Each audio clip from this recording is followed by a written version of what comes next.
여러분, 오늘 주신 말씀을 통하여서 보물을 하늘에 쌓아두지 말라, 땅에 하늘에 쌓아두라라는, 땅에 쌓아두지 말라라는 주제를 가지고 말씀을 나누도록 하겠습니다. 여러분, 인디아나 존스라는 영화를 다들 잘 아실 것이라고 생각합니다. 이제 예전에는 매 추석 때마다 설날 특집 해가지고 자주 나왔던 것이 아마 인디아나 존스 영화가 아닌가 생각을 하게 됩니다. 거기에 주인공은 언제나 누구도 발견하지 못한 보물을 찾기 위해서 얼마나 애쓰는지 그 과정을 그린 영화이지요.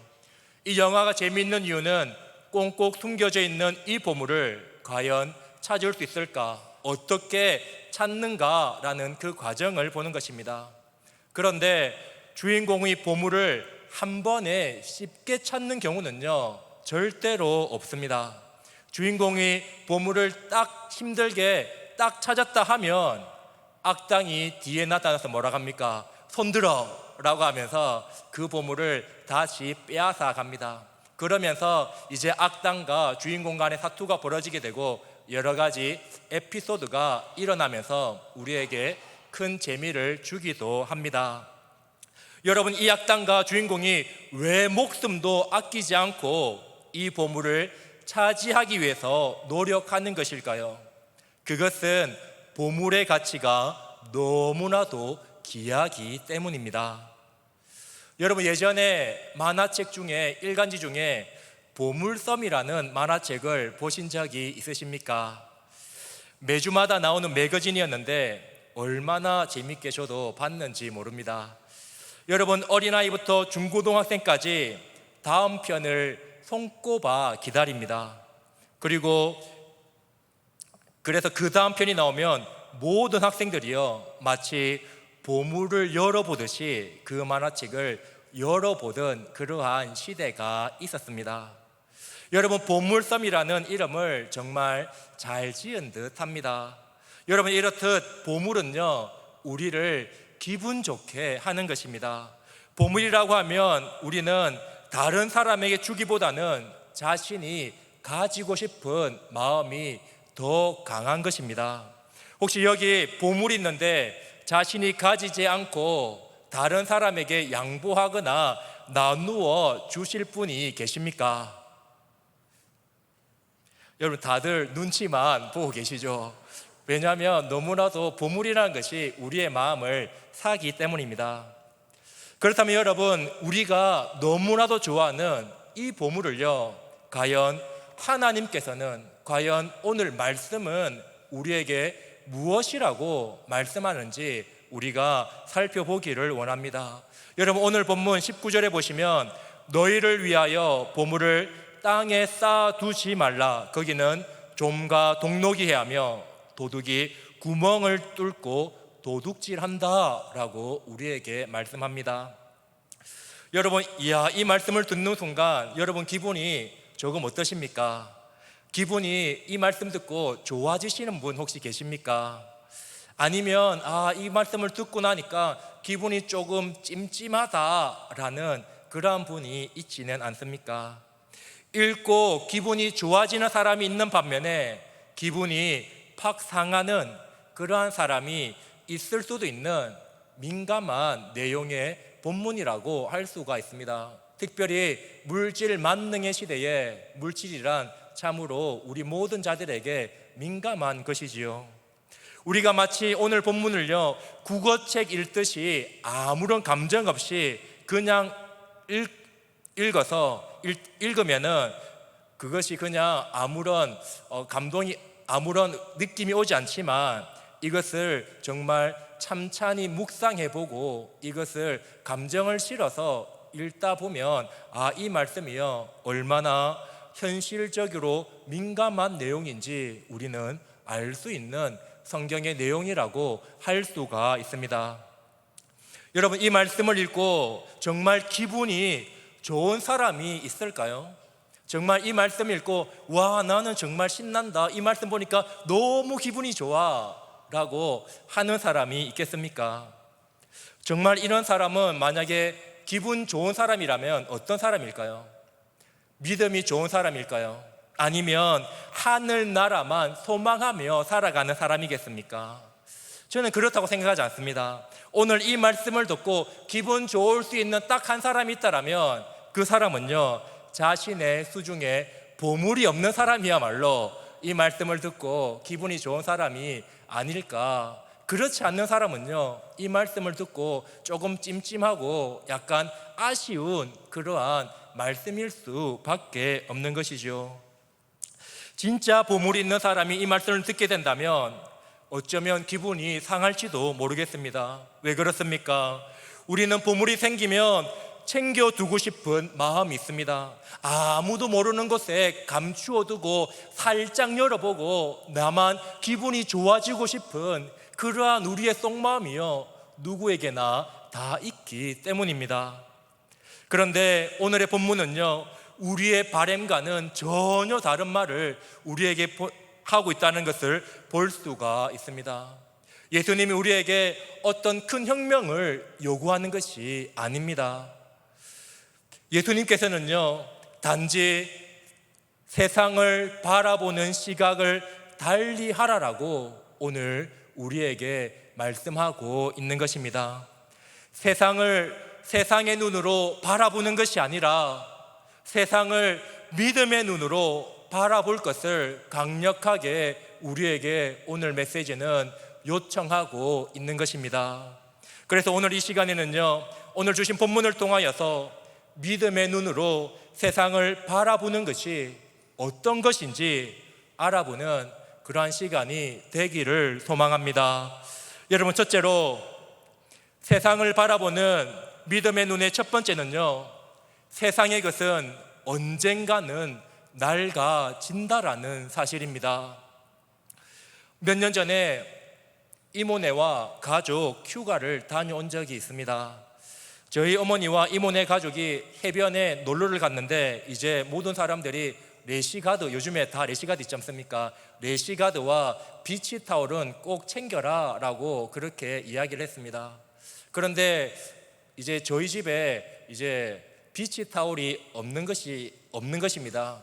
그래서 이제 막상 이제 휴가지를 떠나서 이제 타올을 꺼내야 되는데 저희 어머니께서 무엇을 꺼냈냐니까 저희 집에서 가장 크다라고 생각했던, 제가 어릴 때 샤워 타올 있잖아요. 아기 때 닦아 닦는 그 샤워 타올을 가장 크고 가장 잘 닦이고 가장 귀한 것이더라고 가져온 것이 있었습니다. 그런데 저희 이모는 무엇을 들고 왔을까 보니까 또 제 사촌 동생이 아기 때 썼던 샤워 타올을 똑같이 들고 와가지고, 우리 집에 샤워 타올이 없어가지고 그쪽에 비치 타올이 없어서 가장 크고 그 당시에 가장 값지고 가장 귀한 것을 들고 왔다라고 하는 것을 보게 되었습니다. 물론 그 당시까지 이것을 이렇게까지 오랫동안 보관을 했을까라는 감사한 마음이 있는 반면에 그 수건을 보는 순간 참으로 많이 낡아져 있는, 무려 30년이나 지난 그 수건을 가져왔으니 얼마나 낡았겠습니까?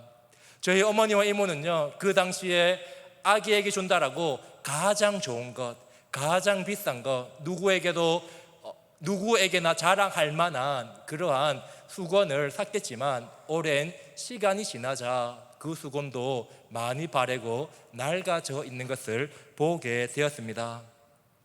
여러분, 우리가 예전에 가장 좋은 것이라고 샀던 것도요, 시간의 흐름 앞에 낡을 수밖에 없는 것입니다.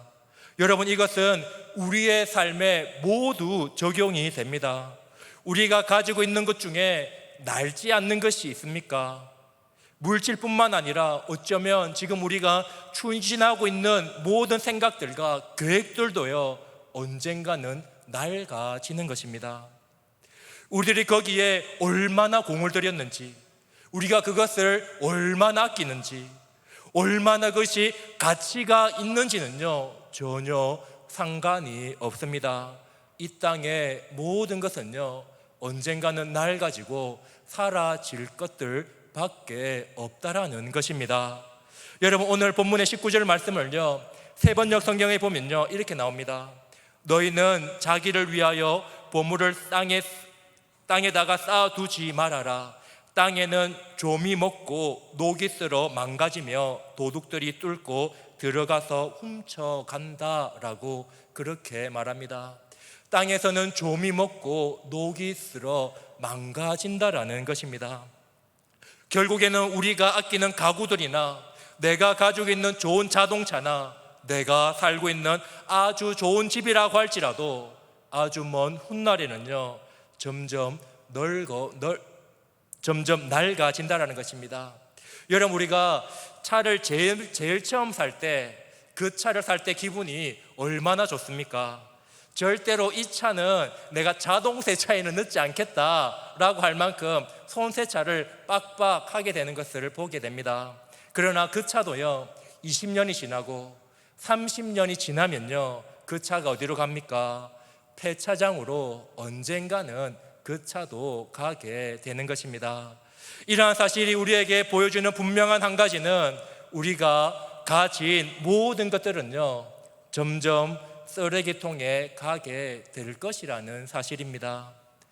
여러분이 가지고 있는 모든 물건들도 언젠가는 아무도 원하지 않는 하찮은 물건으로 변하게 될 것입니다. 어쩌면 우리가 계획하는 일도 마찬가지입니다. 그리고 우리가 아직 가지지는 못했지만 내가 무언가를 소유하기 위해서 지금도 추구하고 있는 그 일들조차도 시간이 지나면 결국 사라질 수밖에 없는 그러한 것이라는 사실입니다. 이 모든 것은요 시간이 지나면 녹이 쓸어서 사용되어지지 못하게 되는 것입니다. 이것은요 우리의 역사가 증명해 줍니다. 여러분, 우리 조선시대의 많은 왕들의 삶의 역사를 통해서 볼 수 있습니다. 그들이 소중하게 여겼던 금관이나 아니면 벨트나 금팔찌 등 그들의 소중하게 여겼던 것들이 지금 이 땅에서 어디에서 발견되어집니까? 그들이 그토록 아름답게 귀중하게 했던 그 보물들조차도요 땅속에서 묻혀서 우리들에게 지금 발견되어질 뿐입니다. 그토록 아름다웠던 금관이나 금팔찌 같은 것들도요 오랜 시간 땅에 있자 그것이 빛을 발하고 그것이 녹슬어져서 금조차도 낡아져 있는 것을 우리는 박물관에서 볼 수가 있는 것입니다. 우리가 가지고 있는 그 물질들, 소유들, 보물도 이와 다를 바 없다라는 것을요 우리는 믿음의 눈으로 깨달으셔야만 한다라는 사실입니다. 사랑하는 성도님 여러분, 우리가 가진 모든 것이요 언젠가는 썩어 없어질 것이라는 믿음의 눈을 가지시기를 소망합니다. 여러분, 둘째로 세상을 바라보는 믿음의 눈의 두 번째는요 보이지 않는 세계도 있다라는 사실입니다. 여러분, 오늘 본문이 우리에게 보여주는 것은 보이는 세상과 보이지 않는 세계가 반드시 존재한다라는 것을 우리에게 말씀하고 있습니다. 세상 사람들은요 보이지 않는 세계는 없다라고 말합니다. 그래서 언제나 보이는 세계에만 집착하며 살아갑니다. 하지만 믿음의 눈을 가진 사람들은요 뭐가 보이기 시작합니까? 다른 것이 아니라 보이지 않는 그 세계도 있다라는 것을요 믿음의 눈으로 보기 시작하는 것입니다. 여러분, 믿음의 사람 사도 바울도요 고린도서 4장 16절에 이와 같이 말합니다. 그러므로 우리가 낙심하지 아니하노니 우리의 겉사람은 낡아지나 우리의 속사람은 날로 새로워지도다. 바울은 우리의 육신이 시간이 지남에 따라서 점점 나빠진다라고 말합니다. 여러분, 여기서 시간이 지날수록요 건강해지시는 특이하신 체질을 가지신 분이 계십니까? 아이고 20년이 시간이 지났더니 예전보다 피부가 더 탱탱해졌네 라며 자랑할 수 있는 사람이 여기에 계십니까? 아무도 없는 것입니다. 제가 분명히 확신할 수 있는 것은 우리들은요 오늘보다 내일 조금 더 늙어져 간다라는 사실입니다. 이것만 생각하면요, 우리는 날마다 슬퍼질 수밖에 없습니다. 아침에 일어날 때마다 오예, 오늘은 어제보다 내가 조금 더 늙었어, 이렇게 말하며 즐거워할 사람은 아무도 없을 것입니다. 그냥 너무 천천히 진행되어져서 우리가 눈치채지 못할 뿐이지, 그 진행은요 결코 멈추지 않고 지금도 진행되어져 가고 있는 과정입니다. 여러분, 너무 슬프지 않습니까? 여러분, 오랜만에 제가 친구를 만나서요, 대화 중에 그 친구가 오래간만에서 만나서 하는 말이, 이야, 너는 세월이 너를 비껴갔구나, 이렇게 하면 여러분 기분이 어떠십니까? 기분이 되게 좋으시죠? 여러분, 좌우 옆 사람에게 이렇게 한번 인사합시다. 당신은 세월이 비껴갔군요. 인사하도록 하겠습니다. 여러분, 이러한 인사 받으면 얼마나 기분이 좋겠습니까? 그런데요, 얼마 전에 제가 친구를 군대에 제대를 했던 그 친구를 만났는데, 그 친구가 저에게 이야기하다가, 민우야, 너 세월을 정통으로 맞았구나 라고 그렇게 이야기하더라고요. 제가 올해 들었던 말 중에 가장 기분 나쁜 그러한 말이었습니다. 여러분, 우리 한번 인사해 볼까요? 하지 않도록 하겠습니다. 그런데요, 우리는 기분 나쁘지만 어제보다는요 오늘 조금 더 늙고, 오늘보다는요 내일 조금 더 늙는다라는 것을 우리는 반드시 알아야만 합니다. 이것만을 생각하면 우리에게 마치 슬픈 일만 있습니다. 그러나 사도 바울은요 이런 우리에게 희망의 메시지를 던지는 것입니다. 고린도서 4장 16절과 18절에 이렇게 말합니다. 그러므로 우리가 낙심하지 아니하노니 겉사람은 후피하나 우리의 속은 날로 새롭도다. 우리가 잠시 받는 환난에 경한 것이 지극히 크고 영원한 영광에 중한 것을 우리에게 이루게 함이니, 우리가 주목하는 것은 보이는 것이 아니요 보이지 않는 것이니, 보이는 것은 잠깐이요 보이지 않는 것은 영원함이라 라고 말씀하는 것입니다.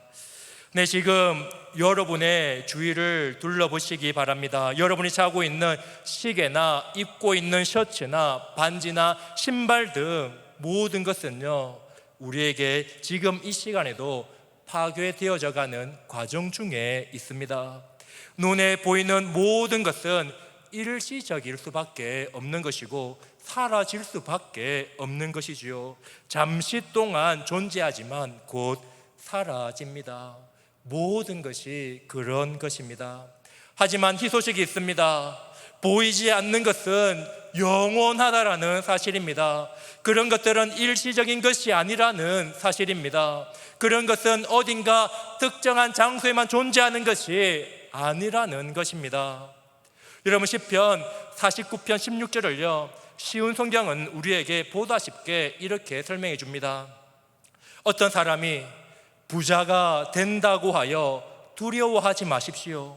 어떤 집이 번성한다고 하여 못마땅하게 생각하지 마십시오 라고 말하고 난 이후에 17절에 이렇게 그 이유를 설명합니다.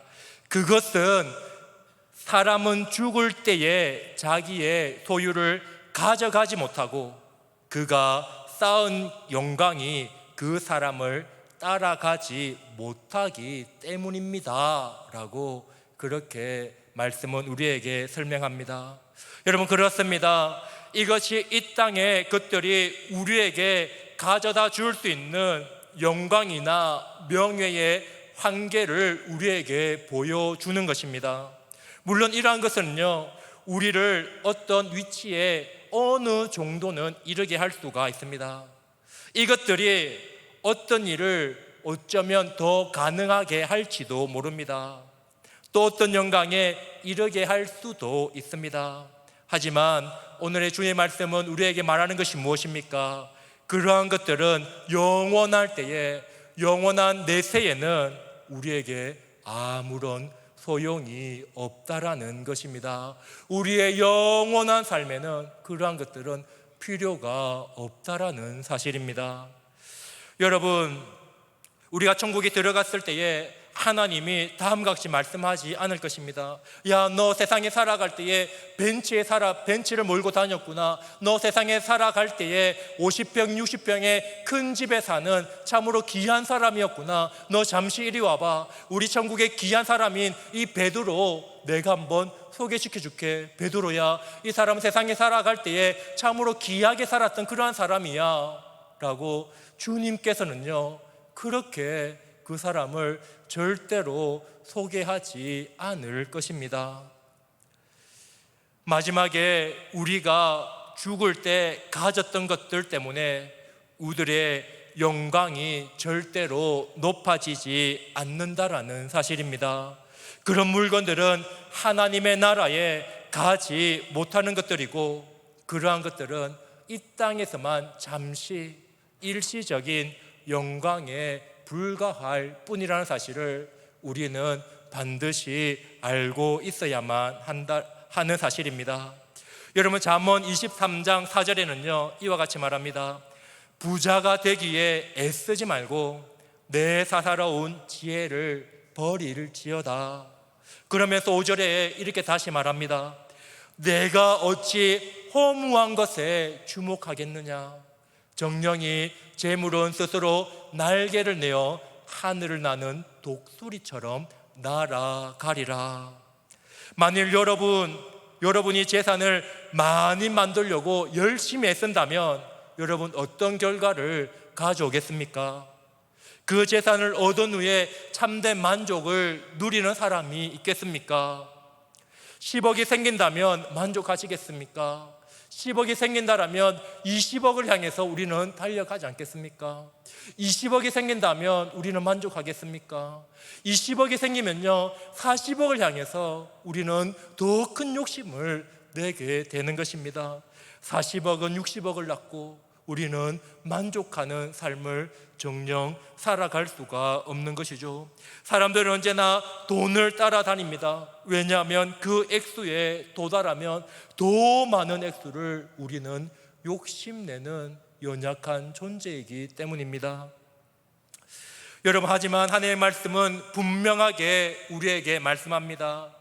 일시적인 것을 추구하느라고 모든 시간과 에너지와 노력을 사용하지 말라라고 우리에게 말씀합니다.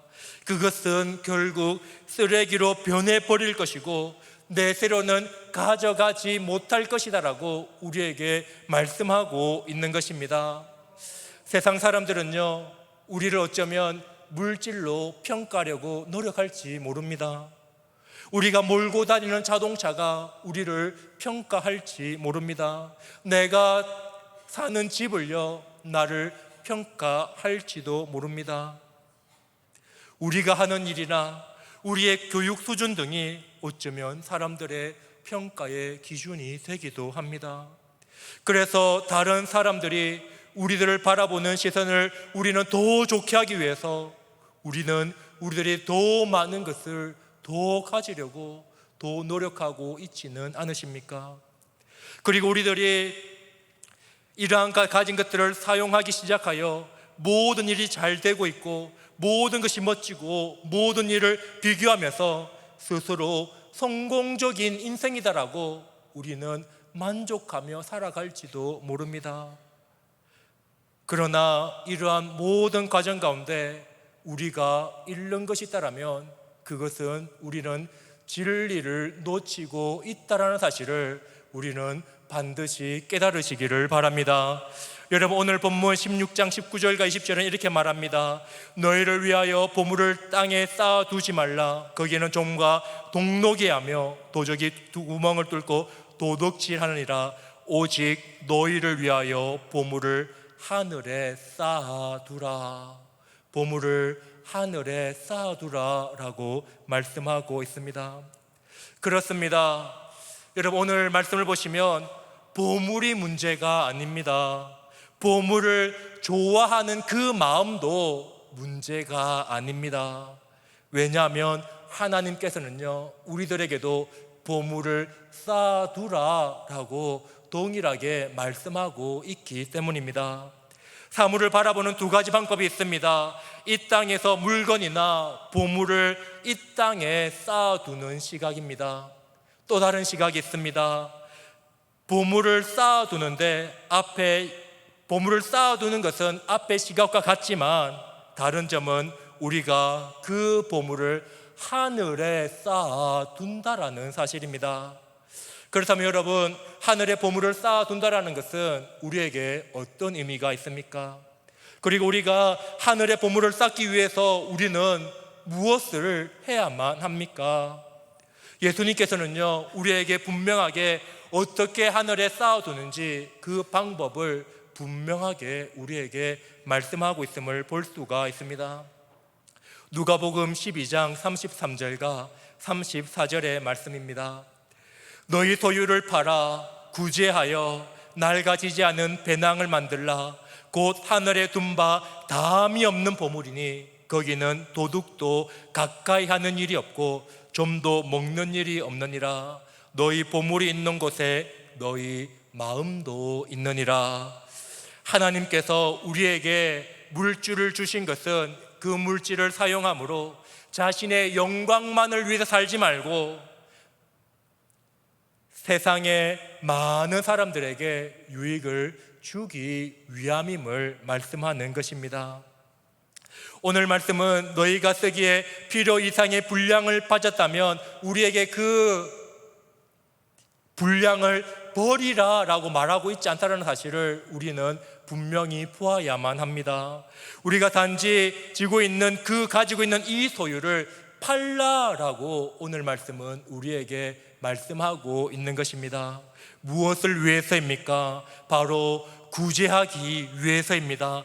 나보다 적게 가진 자들을 위해서, 지금 당장 어려움을 겪고 있는 사람들을 위하여서 나의 소유를 팔라라고 말하고 있는 것입니다.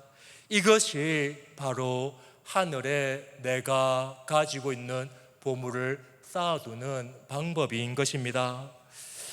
여러분, 우리 교회의 표가 무엇입니까? 바로 하나님 사랑, 이웃 사랑입니다. 어떻게 우리가 하나님 사랑, 이웃 사랑을 실천할 수가 있습니까? 우리가 가지고 있는 것을 움켜쥔 채 아무것도 베풀지 않는데 그 사랑을 실천할 수가 있겠습니까? 그럴 수는 없는 것이지요. 내가 소중히 여기는 것, 내가 가치 있다고 여기는 물질들을요, 아무런 대가 없이 나누어 줄 때야말로 참된 이웃사랑이 실천되어지는 것입니다. 사랑하는 성도님 여러분, 썩어지는 이 땅에 보물을 쌓아두는 것이 아니라 사랑의 구제를 통하여서 저 하늘에 보물을 쌓아두시는 저와 여러분들 되시기를 바라겠습니다. 여러분, 특별히 10월 15일에 교회 설립 75주년을 기념하여서 사랑의 헌혈을 실천을 합니다. 이것을 통해서 이웃 사랑을 교회가 실천하려고 하는 것입니다. 여러분, 이러한 아름다운 실천에 우리가 서로 헌신하고 우리가 실천함으로 우리 교회가 다른 어떤 교회보다 주님, 우리 교회는 하나님 사랑과 이웃 사랑을 실천하는 그 교회임을 분명히 자랑하는 저와 여러분들 되시기를 바라겠습니다. 여러분, 셋째로 믿음의 세상을 바라보는 믿음의 눈의 세 번째는 우리는 모든 것을 다 가질 수 없다라는 것을 알아야만 한다라는 사실입니다. 여러분, 문제는 돈과 하나님에 대해서 이야기할 때에 우리는 이렇게 이야기하고 싶습니다.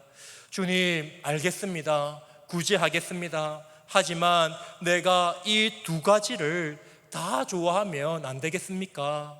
우리가 많은 돈을 가지면 하나님 나라를 위해서 더 많은 일을 할 수 있지 않겠습니까? 그래서 우리가 범하는 실수는요, 주님, 이 땅에도 보물을 좀 쌓아두고 하늘에도 보물을 쌓아두는 이 두 가지를 내가 다 하면 얼마나 좋겠습니까? 그것이 참된 지혜가 아닙니까? 라고 우리는 말할지도 모릅니다. 하지만 이에 대해서요, 하나님께서 오늘 본문을 통해서 우리에게 이렇게 말씀하는 것이죠. 오늘 본문 24절입니다.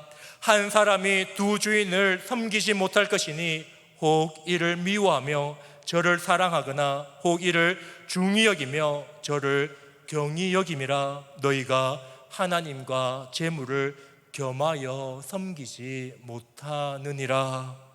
여러분, 오늘 본문은요, 우리에게 진정한 가치가 어디에 있는가, 지금 내 마음 가운데 무엇에 더 가치를 가지고 내가 살아가는 것인가, 우리에게 질문을 던지고 있는 것입니다.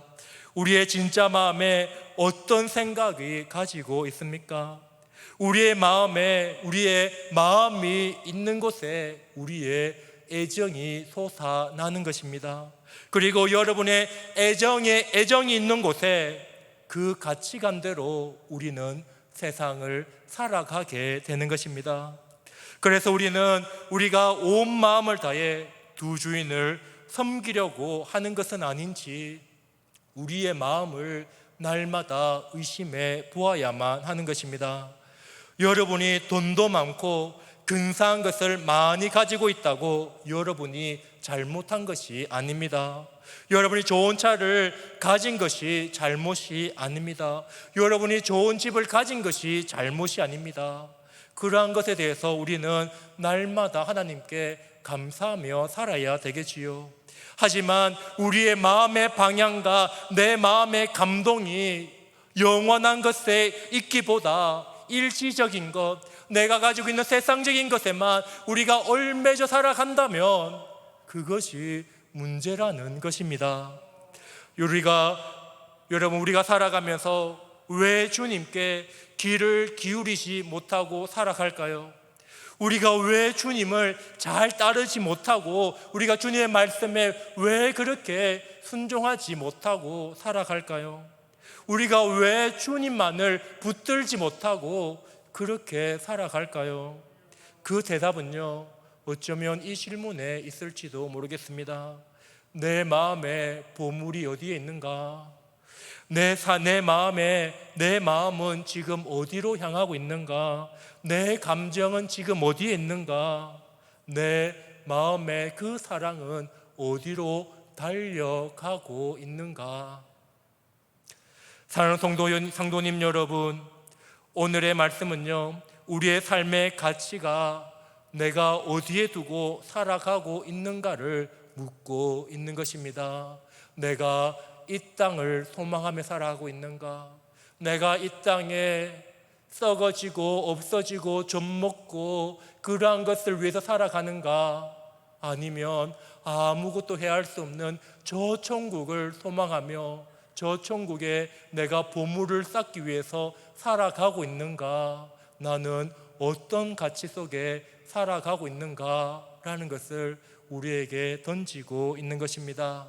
사랑하는 성도님 여러분, 오늘 우리는 날마다 살아갈 때에 주님, 내가 이 땅에 보물을 쌓아놓고 살아가는 것이 아니라 저 하늘에 주님께서 기뻐하시는 그 보물을 쌓아놓고 살아가시는 저와 여러분들 되시기를 바라겠습니다.